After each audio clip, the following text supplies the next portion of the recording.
You probably must have heard over the internet or from friends about cryptocurrency and blockchain. Some call it a scam, some call it Ponzi scheme. Well, it's time to understand the concept of cryptocurrency. When undertaking some transactions in our everyday life, sometimes we get worried over the trust and credibility of the trading partner, adequacy of information of the product or the seller, third-party terms and conditions, additional costs that may be incurred, and others. For example, Mr. Macaroni wants to buy a land from a boss, but is not sure if a boss is the real owner or a scammer. So to be safe, Mr. Macaroni employs the service of a middleman, which is a lawyer, to seal the transaction. What this does to Mr. Macaroni is that it brings in a middleman, which is the lawyer. It leads to an extra cost, maybe not part of the budget, but you have to pay the lawyer. It can also lead to waste of time. You're also subjected to some conditions that may be brought about by the lawyer. And you don't really like these additional bodies, but to be safe, you decide to play by the rules. These uncertainties and intermediaries are part of the solutions this amazing technology called the blockchain is actually bringing to us. When you talk about the blockchain,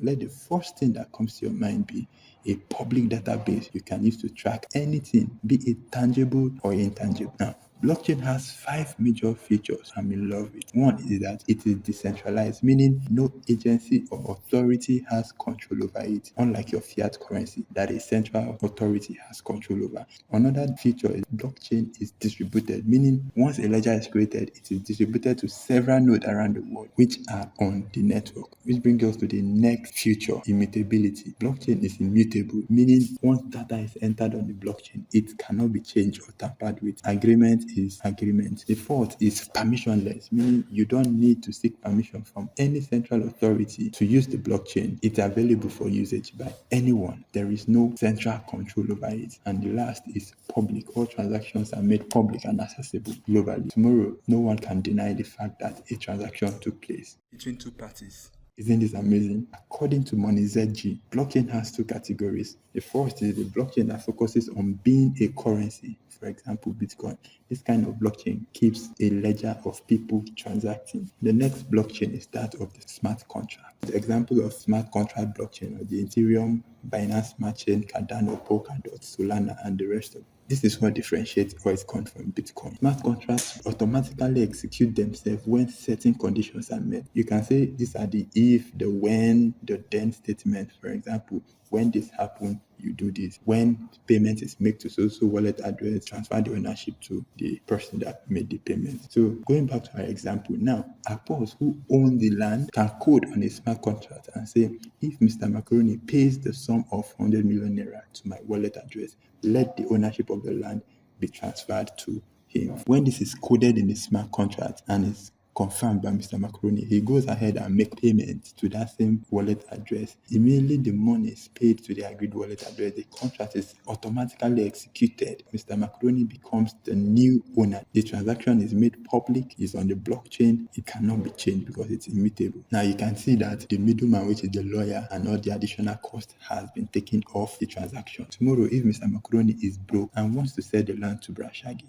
he cannot edit the last contract he did with the previous seller. Rather, he creates another smart contract, and once Rashagi makes the payment, another block is created and linked to the previous transaction on the blockchain. Now, each of these transactions is called a block. When a block is connected to the previous block, it becomes a chain of blocks, which makes it a blockchain. Now, each block contains 3 elements. 1, the transaction details. 2, the hash, which is a string of number and alphabet. And 3, the hash of the previous block. So now you can understand what blockchain is. You now know that blockchain is not Bitcoin. Blockchain is not cryptocurrency. Rather, blockchain is just a technology that enables the existence of cryptocurrency. But one fact we must accept is that it is cryptocurrency that has brought about the popularity of blockchain technology in our today's world. Maybe the next question in your mind is, who owns the blockchain?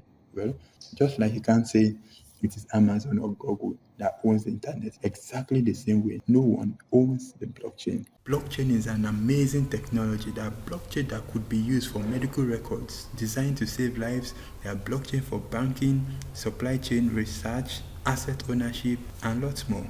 Hello, I'm the Bishop of Crypto Cathedral. If you want to make money exponentially with cryptocurrency and no more, about the opportunities in the digital economy. Hit the like button if you're new, subscribe to my channel, turn on the notification bell for instant updates. So what then is cryptocurrency? Well, as a trader, I would simply define cryptocurrency as a tradable asset, just like stock, commodities, and security. Cryptocurrency is a digital currency that works on the blockchain technology and is designed to work as a medium of exchange. Now, it's decentralized and it's free from third-party interference. Today, we cannot talk about cryptocurrency and not talk about Bitcoin, because Bitcoin is the first cryptocurrency that was created, which was in the year 2009.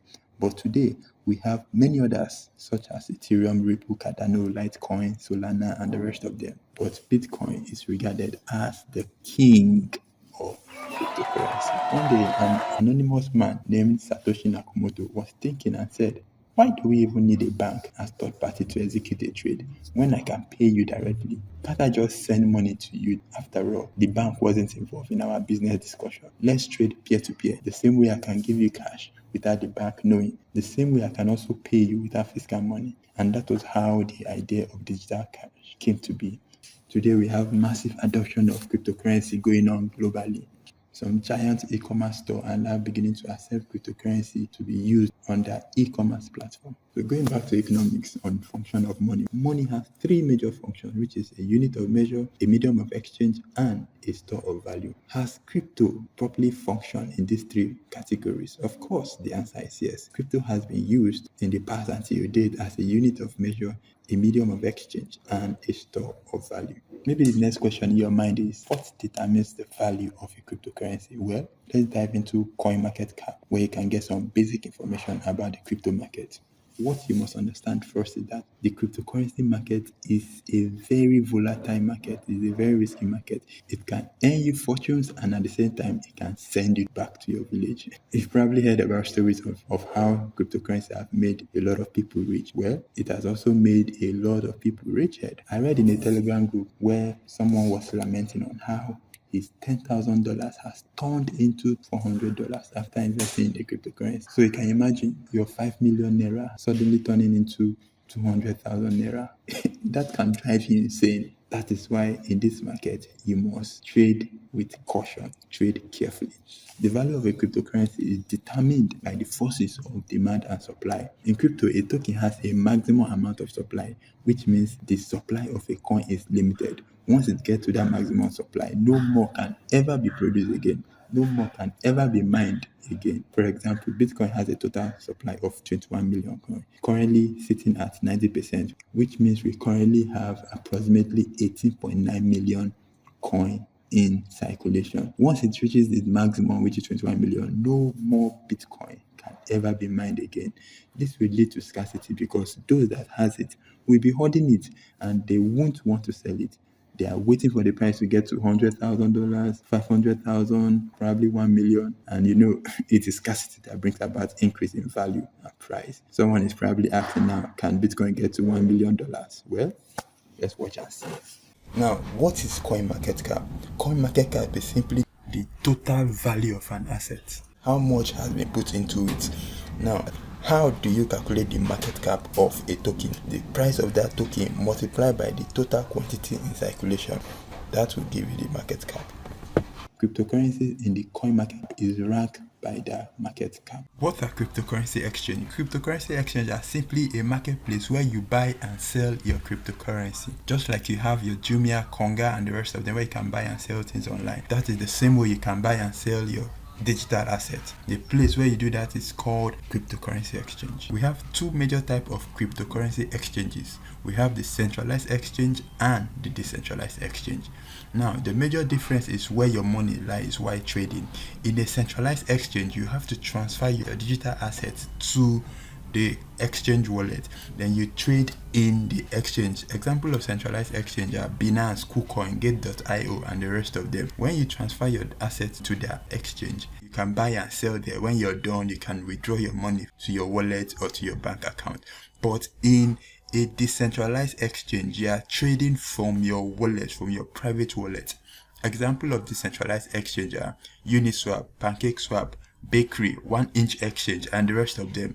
What you do is that you connect your private wallet, your trust wallet, or your SafePal wallet.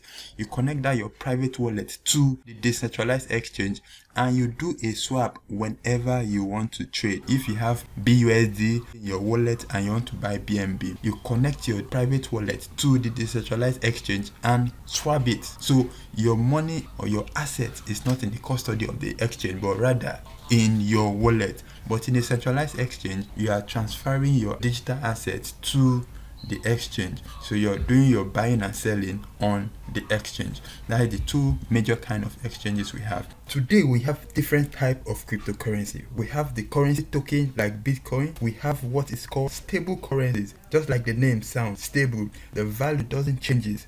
The value are pegged to the US dollar. For example, USDT, USDC, and the rest of them. So if you are holding $200 worth of stable currency, in the next 100 years, the value will be the same $200. So if you buy a stable currency and you are praying and hoping for it to do 100x, 200x, 500x, my brother, you are on a long thing. We also have the DeFi tokens. These are the decentralized finance. These are cryptos trying to integrate the traditional banking pattern to the cryptocurrency world by giving you interest yield on your deposit. Once you provide liquidity by either holding the token in your wallet, for example, Supersonic token SSN, or staking and lending, you are rewarded with certain percentage of your token in returns, just like the banks reward you with certain percentage when you deposit your token with them for a long time. Examples: Fortune, BN Finance, and the rest of them. Another type of cryptocurrency are exchange tokens. For example, Binance token, BNB, KuCoin, and the rest of them. We also have the protocol token like the injective protocols. We have the privacy token like Monero, Zcash, and others. Then we have the one making wave all over the internet today, the NFT. Everyone is talking about NFT, NFT, NFT, NFT. Recently, there have been a massive growth in the NFT market space. Before now, artists are not well rewarded for their artwork, but now you can create a digital artwork, attach a value to it, and sell it in the NFT market space. So what is NFT? NFT are simply non-fungible tokens, which is a unique form of art.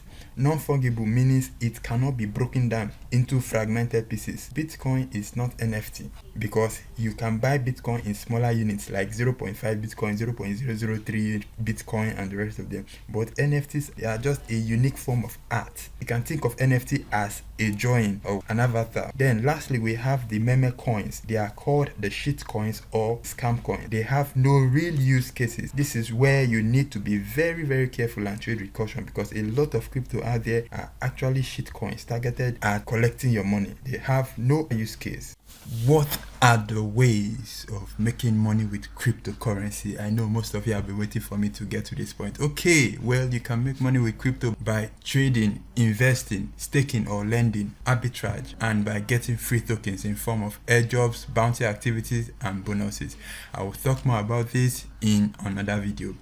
Get ready. I'll be releasing my first 100x potential token very soon. Don't forget to leave a comment below, ask your question, subscribe to my channel if you are new, like and share this video to educate your family and friends. This video is for informational and educational purposes only. Thank you very much and have a lovely day.